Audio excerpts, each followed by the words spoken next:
Jadi banyak negara teriak-teriak, kita tidak usah teriak-teriak, tapi kita mewujudkan.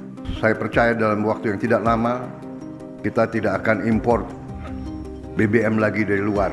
Singapore must prepare for worst-case scenarios. Kenapa Presiden Prabowo terus menekankan pentingnya swasembada energi dan pangan, sementara negara lain sudah berlari menuju era teknologi canggih seperti artificial intelligence? Seakan-akan Indonesia tertinggal jauh, yang masih berkutat pada pemenuhan kebutuhan dasar. Jika kita melihat latar belakang Presiden Prabowo sebagai mantan militer, wajar jika prioritas utamanya adalah memastikan kebutuhan logistik, termasuk pangan dan energi terpenuhi. Inilah yang menjadi alasan mengapa sebagian pihak, terutama negara tetangga, berspekulasi bahwa Prabowo tidak memiliki integritas dalam menaikkan pertumbuhan ekonomi Indonesia. Malah dia menilai Prabowo akan lebih mengutamakan kekuatan militer. Namun siapa sangka, kebijakan yang diambil oleh Prabowo justru membuktikan sebaliknya. Fokus pada kemandirian energi dan pangan ternyata berdampak besar pada ekonomi Indonesia.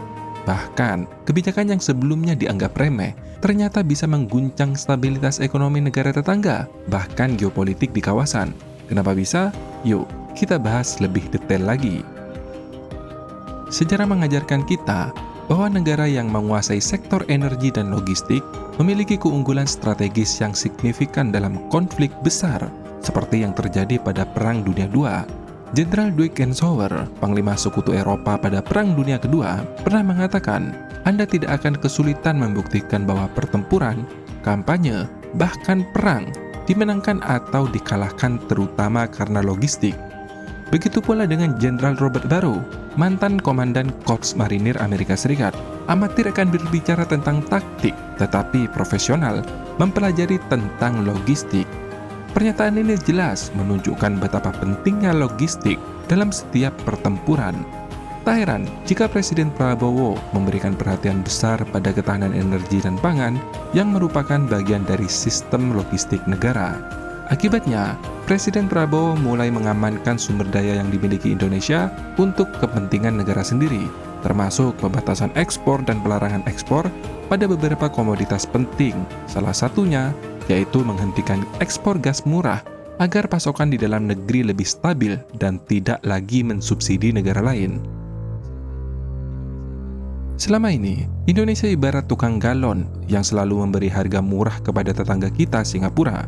Setiap hari, kita mengirim gas dengan harga diskon ke rumah mereka. Ironisnya, saat kita kehausan dan butuh energi, kita malah membeli air kemasan dari mereka dengan harga yang lebih mahal. Namun sekarang, Indonesia tak mau lagi menjadi tukang galon berjalan untuk negara lain. Prabowo dengan kebijakan menghentikan ekspor gas murah langsung membuat Singapura panik. Negara kecil yang sebelumnya santai karena pasokan energi dari Indonesia, kini kelimpungan mencari sumber daya ke negara lain untuk menjaga industri dan kebutuhan energi mereka tetap berjalan. Tetapi, ini bukan soal ekonomi semata, ini adalah soal strategi.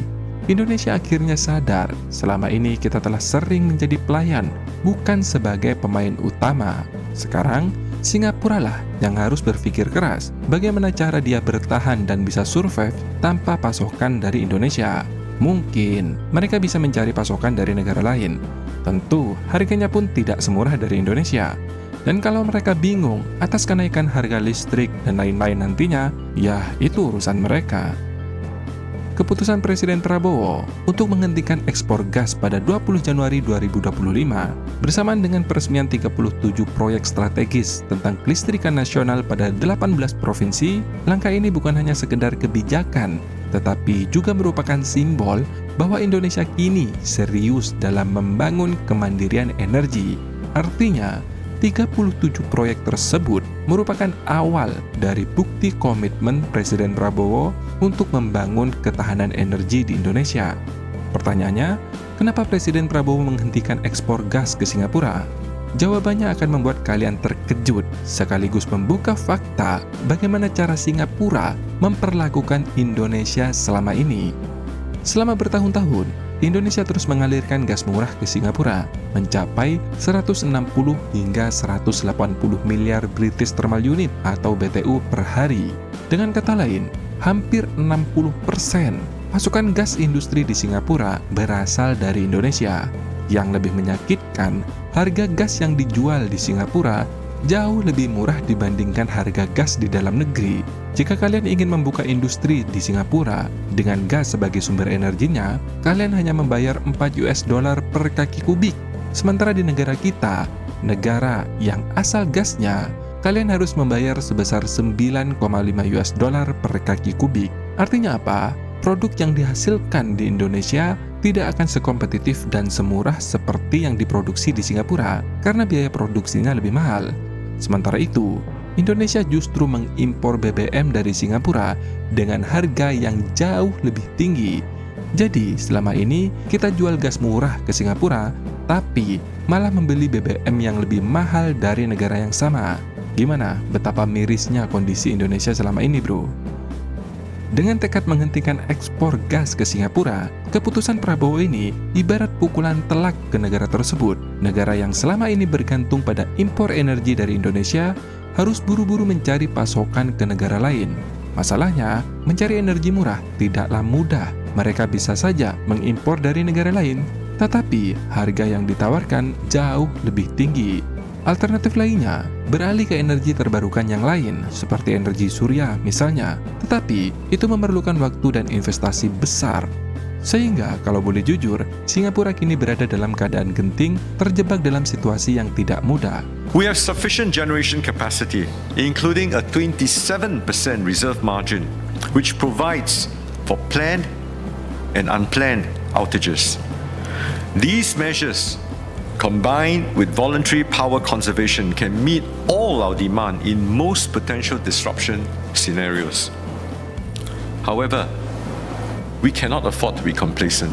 Singapore must prepare for worst-case scenarios. Sejujurnya, ini bukan hanya berdampak pada Singapura, tetapi juga berlaku pada negara lain, seperti Malaysia, Jepang, Korea Selatan, Timor Leste. Mereka juga menghadapi tantangan besar karena selama ini, sebagian dari negara-negara tersebut masih mengandalkan atau bergantung dari pasokan energi dari Indonesia.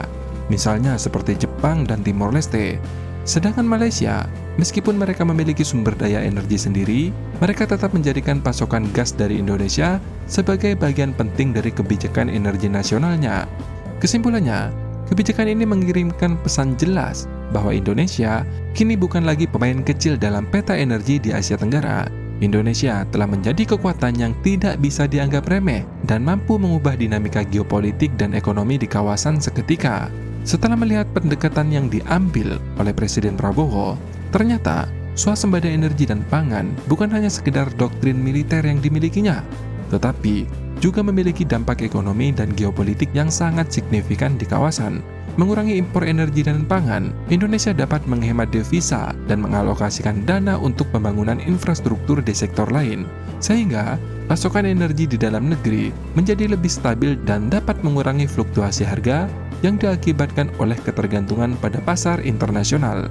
Kemandirian energi memberikan posisi tawar yang lebih kuat bagi Indonesia dan tidak mudah terpengaruh oleh tekanan eksternal. Justru sebaliknya, negara-negara yang bergantung pada Indonesia saat ini harus cepat-cepat mencari alternatif lain karena Indonesia saat ini sedang fokus pada hal tersebut dan mengalihkan untuk kebutuhan di dalam negeri. Nah, bagaimana nih kalau menurut pendapat kalian? Jika Amerika memiliki American First, maka Indonesia juga memiliki slogan yang sama, yaitu Indonesian First. Semua kebijakan yang dilakukan yaitu mengutamakan kepentingan Indonesia terlebih dahulu. Nah, silakan tulis pendapat kalian di kolom komentar. Terima kasih sudah menonton, sampai jumpa di next video. Dadah!